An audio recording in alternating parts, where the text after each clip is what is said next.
యూట్యూబర్స్ని arrest చేసినట్టుగా ఇప్పుడు ఈ పెద్ద హీరోలను కూడా అరెస్ట్ చేసే అవకాశాలు చాలా ఎక్కువగా ఉంటాయి. ఒకవేళ అరెస్ట్ కనుక చేస్తే అది అతిపెద్ద సంచలనం అవుతుంది. సో దేశవ్యాప్తంగా ఇకపైన భవిష్యత్తులో ఎవరు కూడా ఇలాంటి బెట్టింగ్ యాప్లను స్టార్ హీరోలు కానీ ఇన్ఫ్లుయెన్సర్స్ కానీ ఇంకోసారి ప్రమోట్ చేయకుండా జనాల ప్రాణాలు పోకుండా ఉండాలి అంటే సో ఇలాంటి పెద్ద హీరోలను అరెస్ట్ చేయాలనే డిమాండ్ చాలా ఎక్కువగా ఉంది.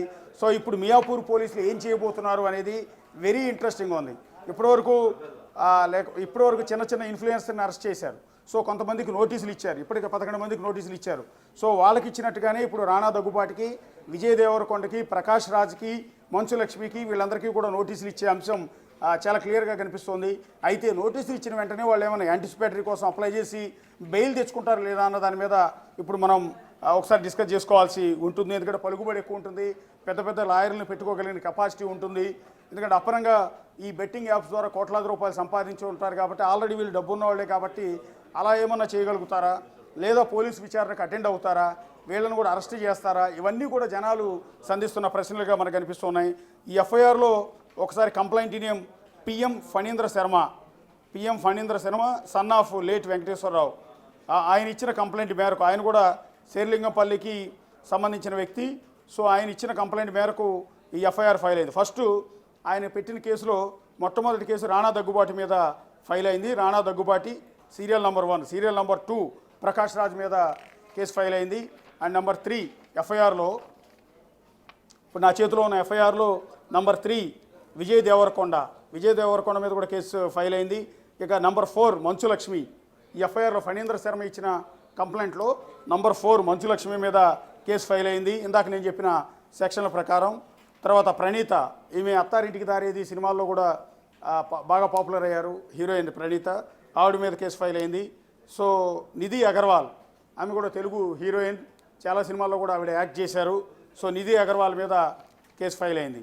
అండ్ దెన్ అనన్య నాగళ్ళ, ఈమె వకీల్ సాబ్ సినిమాలో క్యారెక్టర్ చేశారు. ఆ తర్వాత ఈ మధ్యకాలంలో వచ్చిన కొన్ని వెబ్ సిరీస్లో నటించారు, తెలుగు సినిమాలో కూడా నటించారు, తెలుగు అమ్మాయి. ఆమె అనన్య నాగళ్ళ కూడా బెట్టింగ్ యాప్స్ని ప్రమోట్ చేసిన కారణంగా ఆవిడ మీద కూడా కేసు ఫైల్ అయింది. ఇక శ్రీముఖి తెలుగు యాంకర్, సో అన్ని స్టేజ్ షోల మీద ప్రోగ్రామ్స్ అన్నింటిలో కూడా యాంకరింగ్ హోస్ట్ చేస్తూ ఉంటారు, నానా హడావిడి చేస్తుంటారు శ్రీముఖి, ఆవిడ మీద కూడా కేసు ఫైల్ అయింది. తర్వాత వర్షిణి సౌందర్యరాజన్ మీద మియాపూర్ పోలీస్ స్టేషన్లో కేసు ఫైల్ అయింది. బహుశా ఈవిడ ఆల్రెడీ ఇప్పుడు పంజాగుట్ట పోలీస్ స్టేషన్లో విచారణకు హాజరైన ఆ వర్షిణినా లేకపోతే ఇంకొకళ్ళ అన్నది ఒకసారి క్రాస్ చెక్ చేసుకోవాల్సిన పరిస్థితి ఉంటుంది. ఇంకా ఎఫ్ఐఆర్ కూడా చాలా పెద్దగా ఉంది. దాదాపు 10 పేజీల ఎఫ్ఐఆర్ ఫైల్ చేశారు వీళ్ళందరి మీద కూడా. అట్లాగే వాసంతి కృష్ణన్ బహుశా ఈవిడ టీవీ సీరియల్ యాక్ట్రెస్సా లేకపోతే ఎవరన్నది చూడాల్సి ఉంటుంది. ఇక శోభా శెట్టి, ఈవిడ TV serial artist cum Bigg బాస్కి వెళ్ళొచ్చిన లేడీ. అట్లాగే అమృతా చౌదరి ఎవరు అనేది కొద్దిగా డీటెయిల్స్ తీసుకోవాల్సి ఉంటుంది. నయని పావని, ఈవిడ కూడా షార్ట్ ఫిల్మ్స్లో నటిస్తూ ఉంటుంది, సాంగ్స్లో నటిస్తూ ఉంటుంది, అట్లాగే బిగ్ బాస్ కూడా వెళ్ళొచ్చింది. ఇక నేహు పదాన్ అనే ఇంకొక వ్యక్తి మీద కూడా కేసు ఫైల్ అయింది. అండ్ నేమ్ పండు అంటే ఎవరు అనేది ఒకసారి క్రాస్ చెక్ చేయాలి. పూర్తి డీటెయిల్స్ అయితే ఇక్కడ ఇవ్వలేదు, కేవలం పండు అనే వ్యక్తి మీదే, అంటే సెలబ్రిటీ అనేది మాత్రం క్లియర్గా అర్థమవుతోంది. సో ఆ సెలబ్రిటీ టీవీ ఆర్టిస్టా సినిమా ఆర్టిస్టా అన్నది క్లారిటీ తీసుకోవాల్సి ఉంటుంది. పద్మావతి అనే మరొక మహిళ మీద కూడా, అంటే బెట్టింగ్ యాప్ను ప్రమోట్ చేసినందుకు పద్మావతి మీద కూడా కేసు ఫైల్ అయ్యారు. ఇమ్రాన్ ఖాన్ అండ్ ఈయన కూడా సోషల్ మీడియా ఇన్ఫ్లుయెన్సర్, అతని మీద కూడా కేసు నమోదైంది. విష్ణుప్రియ, ఇందాక మనం మాట్లాడింది విష్ణుప్రియ పంజాగుట్ట పిఎస్కి విచారణకు అటెండ్ అయ్యారు. ఆవిడ మీద మళ్ళీ మియాపూర్ పోలీస్ స్టేషన్లో కూడా కేసు ఫైల్ అయింది. విష్ణుప్రియతో పాటు ఉండే వర్షిణి అనే ఇంకొక social media influencer, TV artist, so ఆమె మీద కూడా కేసు ఫైల్ అయింది. అండ్ నెక్స్ట్ హర్షసాయి, ఇక్కడ మియాపూర్ పోలీస్ స్టేషన్లో హర్షసాయి మీద కూడా కేసు ఫైల్ అయింది. ఆల్రెడీ పంజాగుట్ట పోలీసులు హర్షసాయి మీద ఇప్పటికే ఆ కేసు ఫైల్ చేశారు, నోటీసులు కూడా ఇచ్చారు. ఇక బయ్యా సన్నీ యాదవ్, ఇతను ఆల్రెడీ అరెస్ట్ చేసినట్టున్నారు నల్గొండ పోలీసులు. సో ఇదంతా కూడా చూడాలి. శ్యామల వైఎస్ఆర్ కాంగ్రెస్ పార్టీ అధికార ప్రతినిధి, టీవీ సీరియల్ ఆర్టిస్టు, ఇన్ఫ్లుయెన్సర్ కూడా. సో ఆమె శ్యామల అత్యంత వివాదాస్పదం అవుతోంది. ప్రస్తుతం వైఎస్ఆర్ కాంగ్రెస్ పార్టీ అధికార ప్రతినిధిగా కొనసాగుతూ ఉన్నారు. నిన్న ఆవిడతో మాట్లాడే ప్రయత్నం చేశాం కానీ ఆమె ఇంట్రెస్ట్ చూపించలేదు. సో ఈవిడ మీద పంజాగుట్ట పోలీస్ స్టేషన్లోనూ మియాపూర్ పోలీస్ స్టేషన్లో 2 చోట్ల కూడా కేసు ఫైల్ అయింది వర్షిణి మీద. ఇంకా టేస్టీ తేజ ఇతను కూడా బిగ్ బాస్కి వెళ్ళి వచ్చాడు. సోషల్ మీడియాలో యూట్యూబ్లో వంటల మీద ప్రోగ్రామ్స్ అవి కూడా చేస్తుంటాడు. హోటల్స్ అన్నింటిని కూడా ప్రమోట్ చేస్తూ ఉంటాడు. సో టేస్టీ తేజ మీద మియాపూర్ పోలీస్ స్టేషన్లో కేసు ఫైల్ అయింది. ఆల్రెడీ పంజాగుట్ట పిఎస్లో కేసు ఉంది. రితు చౌదరి ఈమె కూడా సోషల్ మీడియా ఇన్ఫ్లుయెన్సర్. రీసెంట్గా ఆంధ్రప్రదేశ్లో జరిగిన 700 కోట్ల భూముల రిజిస్ట్రేషన్ అక్రమ రిజిస్ట్రేషన్ల కేసులో కూడా ఈవిడ ఆరోపణలు ఎదుర్కొన్నారు. ఆవిడ మాజీ భర్త మీద ఈ ఆరోపణలు అనేవి వచ్చాయి. సో ఇప్పుడు ఆ రీతు చౌదరి మీద కూడా మరోసారి బెట్టింగ్ యాప్లను ప్రమోట్ చేసినందుకు ఆవిడ మీద కేసు అనేది నమోదైంది. సో బండారు శేషయాని సుప్రీత సో ఈ సుప్రీత కూడా సోషల్ మీడియా ఇన్ఫ్లుయెన్సర్ సురేఖవాణి కూతురు అయిన సుప్రీత ఆవిడ మీద కూడా కేసు నమోదైంది బెట్టింగ్ యాప్లని ప్రమోట్ చేసినందుకు. తల్లి కూతురు ఇద్దరు కలిసి సోషల్ మీడియాలో నానా హంగామా చేస్తూ ఉంటారు, ఇన్స్టాగ్రామ్లో వీడియోలు పెడుతూ ఉంటారు. సో వీళ్ళిద్దరు తల్లి కూతురు అడావిడి చాలా ఎక్కువగా ఉంటుంది. సో అలాంటి సుప్రీత మీద కూడా ఇప్పుడు కేసు ఫైల్ అయినట్టుగా ఇప్పుడు మియాపూర్ పోలీస్ స్టేషన్లో కేసు నమోదైంది. సో రీసెంట్గానే ఆవిడ హోలీ రోజు ఒక వీడియో రిలీజ్ చేసింది. నేను తప్పు చేశాను, ఇక భవిష్యత్తులో ఎప్పుడు కూడా బెట్టింగ్ యాప్లు ప్రమోట్ చేయను అంటూ సుప్రీత కూడా ఒక వీడియో కూడా రిలీజ్ చేశారు తప్పు ఒప్పుకుంటూ. సో ఎప్పుడైతే కేసులు ఫైల్ అవుతూ ఉన్నాయో, ఎప్పుడైతే నోటీసులు ఇస్తున్నారో, దీంతో ఈ చిన్న ఇన్ఫ్లుయెన్సర్స్ అంతా కూడా బయటకు వచ్చి తాము తప్పు చేశామని, ఇక భవిష్యత్తులో యాప్లను ప్రమోట్ చేయబోమని వీడియోలు రికార్డ్ చేసి తద్వారా కేసుల నుంచి ఉపశమనం పొందేందుకు, కేసుల నుంచి తప్పించుకునేందుకు కొంత ప్రయత్నాలు చేస్తూ ఉన్నారు. కానీ ఎక్కడ కూడా తెలంగాణ పోలీసు ఉపేక్షించేది లేని వార్నింగ్ ఇస్తున్నారు. తాజాగా ఇప్పుడు పెద్ద హీరోల మీద కూడా, ఒకటి రాణా దగ్గుపాటి, విజయ్ దేవరకొండ, ప్రకాష్ రాజ్ లాంటి స్టార్ల మీద కూడా ఇప్పుడు కేసు ఫైల్ అయిన నేపథ్యంలో ఏం జరగబోతోంది, అది ఒకవేళ ఈ ఇన్ఫ్లుయెన్సర్స్ని మాత్రమే అరెస్ట్ చేసి, యూట్యూబర్లను మాత్రమే అరెస్ట్ చేసి ఇలాంటి పెద్ద హీరోలను కనుక వదిలివేస్తే అది పోలీస్ డిపార్ట్మెంట్కే అది బ్యాడ్ నేమ్ వచ్చే అవకాశం ఉంటుంది. ఎందుకంటే వాళ్ళు పలుకుబడి ఉన్నవాళ్ళు, పెద్దవాళ్ళు కాబట్టి వాళ్ళని వదిలేశారు, మమ్మల్ని చిన్నవాళ్ళం కాబట్టి మమ్మల్ని అరెస్ట్ చేశారని ఆ నిందను ఫేస్ చేయాల్సి ఉంటుంది. కాబట్టి తెలంగాణ పోలీస్ దీని మీద సీరియస్ యాక్షన్ తీసుకునే అవకాశాలే చాలా ఎక్కువగా కనిపిస్తున్నాయి. ఇప్పుడు రాణా దగ్గుబాటికి నోటీసులు ఎప్పుడు ఇస్తారు, ప్రకాష్ రాజ్కి, విజయ్ దేవరకొండకి ఎప్పుడు నోటీసులు ఇస్తారు అనేది ఇక్కడ మనం ఒకసారి చూడాల్సి ఉంటుంది.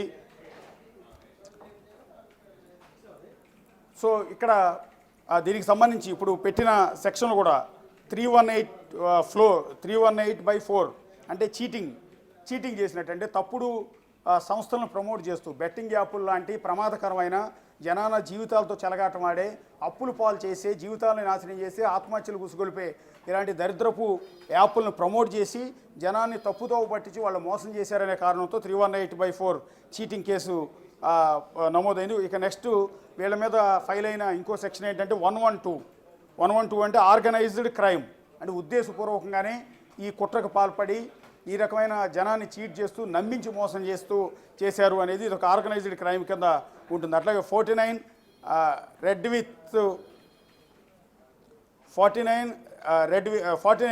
సెక్షన్ అనేది ఇది మరొకటి, ఇదే రకంగా ఉద్దేశపూర్వకంగానే జనాల్ని తప్పుదోవ పట్టించడం కింద ఇదంతా కూడా వస్తుంది. అట్లాగే TSGA gambling act and gambling act 60D IT act, ఇందులో ఏ ఒక్క సెక్షన్లో కూడా బెయిలబుల్ కాదు. పర్టికులర్గా IT యాక్ట్ అనేది చాలా ఇబ్బందికరమైన అంశంగా ఉంటుంది. ఇక గ్యాంబ్లింగ్ యాక్ట్ కింద అరెస్ట్ అయినా కూడా 3 నెలల వరకు బెయిల్ వచ్చే అవకాశం ఉండకపోవచ్చు. అట్లాగే 49 కావచ్చు, 1112 కావచ్చు, 318 కావచ్చు, అన్ని సెక్షన్లు కూడా బలమైనవి, నాన్ బెయిలబుల్ సెక్షన్లే. సో యాంటిసిపేటరీ కోసం వెళ్ళినా కూడా బహుశా యాంటిసిపేటరీ బెయిల్ దొరికే అవకాశాలు చాలా తక్కువగా ఉంటాయి. ఎందుకంటే ఈ కాజ్ అనేది చాలా పెద్దది, సమాజాన్ని తప్పుదోవ పట్టించేది, సమాజంలో యువకుల జీవితాలతో ఆటలాడుకునేది, ఎంతోమంది ఆత్మహత్యలకు కారణమైంది. రీసెంట్గా జరిగిన కొన్ని ఆత్మహత్యలను కూడా రేపొద్దున కోర్టులో పోలీస్ డిపార్ట్మెంటు న్యాయమూర్తి ముందు, కోర్టు ముందు పెట్టే అవకాశం ఉంటుంది. ఎవరెవరైతే చనిపోయారో వాళ్ళందరి వివరాలు కూడా, ఆ చనిపోయిన వాళ్ళు ఏ బెట్టింగ్ యాప్ల వల్ల అప్పులు పాలైపోయి నష్టపోయి ఆత్మహత్య చేసుకున్నారు, అది ఎవరిని చూసి ఇన్స్పైర్ అయ్యి ఇందులో డబ్బులు పెట్టుబడి పెట్టి మోసపోయారు, ఇవన్నీ కూడా ఎగ్జాంపుల్ కింద పోలీస్ డిపార్ట్మెంట్ తరఫున పబ్లిక్ ప్రాసిక్యూటర్ న్యాయమూర్తి ముందు పెట్టే అవకాశం ఉంటుంది. ఎప్పుడంటే రాణా దగ్గుబాటి కావచ్చు, లేకపోతే విజయ్ దేవరకొండ కావచ్చు, ప్రకాష్ రాజ్ కావచ్చు, వీళ్ళందరూ కూడా పెద్ద లాయర్లను పెట్టుకుని యాంటిసిపేటరీ కోసం కోర్టుకు వెళ్ళిన సందర్భంలో పోలీస్ డిపార్ట్మెంట్ తరఫున పీపీ కూడా ఈ ఎగ్జాంపుల్స్ని ఎవరెవరైతే ఆత్మహత్యలు చేసుకున్నారో వాళ్ళందరినీ ఎగ్జాంపుల్గా కోర్టు ముందు పెట్టి బెయిల్ ఇప్పించకుండా చేసే అవకాశాలు కూడా చాలా ఎక్కువగా ఉంటాయి. బెయిల్ దొరికే అవకాశాలు కూడా చాలా తక్కువగా ఉంటాయి.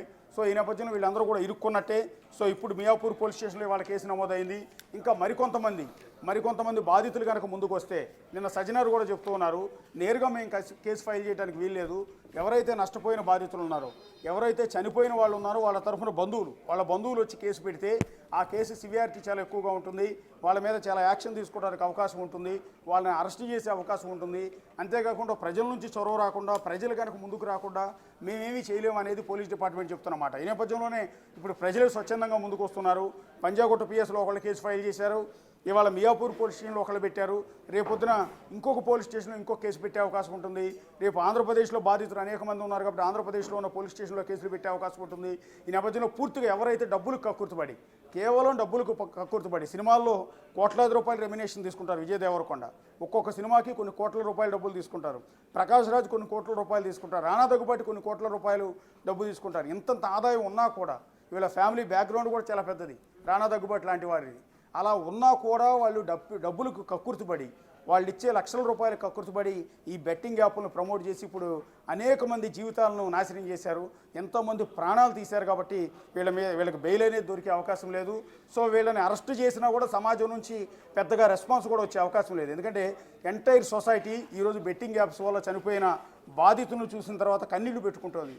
రేపొద్దున ఇవాళ ఆ ఫ్యామిలీతో అయిపోయిందని కాదు, రేపు మా ఫ్యామిలీకి రావచ్చు, మా ఫ్యామిలీలో ఎవరో ఒకళ్ళు కూడా ఇదే రకంగా బెట్టింగ్ యాప్లు బారిన పడి ప్రాణాలు కోల్పోవచ్చు అనే బాధ ప్రతి ఒక్కళ్ళు కూడా ఉంది. అందువల్ల ఇవాళ ఎంత పెద్ద స్టార్ హీరోల మీద కేసులు పెట్టినా సరే సమాజం నుంచి మద్దతు లభిస్తుంది. అందుకని సజ్జనార్ చేస్తున్న పోరాటానికి ప్రతి ఒక్కళ్ళు కూడా మద్దతు తెలుపుతూ ఉన్నారు. అట్లాగే ఎక్కడో ట్రావెలర్ అయిన అన్వేష్ చేస్తున్న ఈ పోరాటానికి ప్రతి ఒక్కరి నుంచి కూడా మద్దతు లభిస్తోంది, ఎందుకంటే హర్షిస్తున్నారు.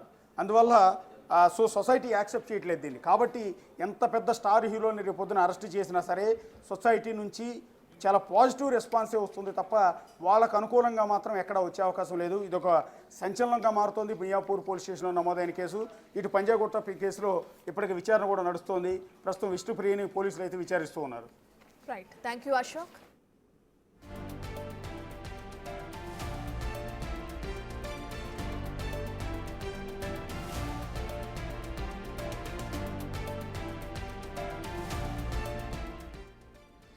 రైట్, ఇక ఇప్పుడు చూసుకుంటే బెట్టింగ్ యాప్స్కి సంబంధించి వాటి ప్రమోషన్ చేసిన వ్యక్తులపైన పోలీసులు దూకుడు పెంచారని చెప్పుకోవచ్చు. ఎవరైతే యూట్యూబర్లు, ఇన్స్టాగ్రామ్లో ఉన్న ఇన్ఫ్లుయెన్సర్ల పైన ఇప్పటికే పలువురు పైన కేసు నమోదవటం, వాళ్ళకి సంబంధించి విచారణకు హాజరవ్వమని నోటీసులు జారీ చేయడం కూడా మనం చూసాం. ఇక ఆ క్రమంలో ఈరోజు విష్ణుప్రియ ఇప్పటికే పోలీసుల విచారణకు హాజరయ్యింది. విష్ణుప్రియకు సంబంధించిన విచారణ కొనసాగుతుంది. ఇక వీళ్లతో పాటు అటు సినీ నటులు ఎవరైతే ఉన్నారో విజయ్ దేవరకొండ కానీ, దగ్గుపాటి రాణా, ప్రకాష్ రాజ్ సహా అలాగే మంచు లక్ష్మితో పాటు మొత్తం 25 మంది పైన కూడా ఇటు మియాపూర్ పోలీస్ స్టేషన్లో కూడా కేసు నమోదు చేశారు అక్కడ ఉన్న పోలీసులు. ఇక వీళ్ళల్లో 25 మందిలో హీరోయిన్లు నిధి అగర్వాల్, ప్రణీత, అనన్య నాకల్లా ఇక వీళ్ళు కూడా ఉన్నట్లు తెలుస్తుంది. ఇక ఇప్పటికే మనం చూసుకుంటే టీవీ యాంకర్ శ్రీముఖి, అలాగే శ్రీ హనుమంతు, వంశీ సౌందరరాజన్, వసంత కృష్ణ, శోభా శెట్టి, అమృత చౌదరి, ఈ విధంగా పలువురు పైన కూడా ఇప్పటికే పోలీసులు కేసు నమోదు చేస్తున్నారు. దీనికి సంబంధించి ఇమ్రాన్ ఖాన్ పైన కూడా కేసు నమోదవటం మనం ఇంతకు ముందే చూసాం. భయ్యా సన్నీ యాదవ్కి సంబంధించి కూడా పోలీసులు కేసు నమోదు చేయడం, వాళ్ళ గురించి వాళ్ళు విచారణకు హాజరవ్వాలని నోటీసులు జారీ చేసిన క్రమాన్ని కూడా చూసాం. అయితే ప్రస్తుతం ఇప్పుడు సినీ తారుల పైన కూడా కేసులు నమోదయ్యాయి. ప్రకాష్ రాజ్ కూడా ఈ కేసులో భాగంగా ఆయనకు కూడా నోటీసులు జారీ చేసే అవకాశం కనిపిస్తుంది. పలువురి పైన ఎఫ్ఐఆర్ కూడా రిజిస్టర్ చేసినట్లు కూడా పోలీసులు తెలుపుతున్నారు. మరి ఇప్పుడు ఏదైతే చూసుకుంటే మంచు లక్ష్మి కానీ, ప్రకాష్ రాజ్ కానీ, రాణా అలాగే విజయ్ దేవరకొండ పోలీసుల విచారణకు హాజరవుతారా, దీనికి సంబంధించి విచారణ ఏ విధంగా కొనసాగే అవకాశం ఉందనే డీటెయిల్స్ అయితే తెలియాల్సి.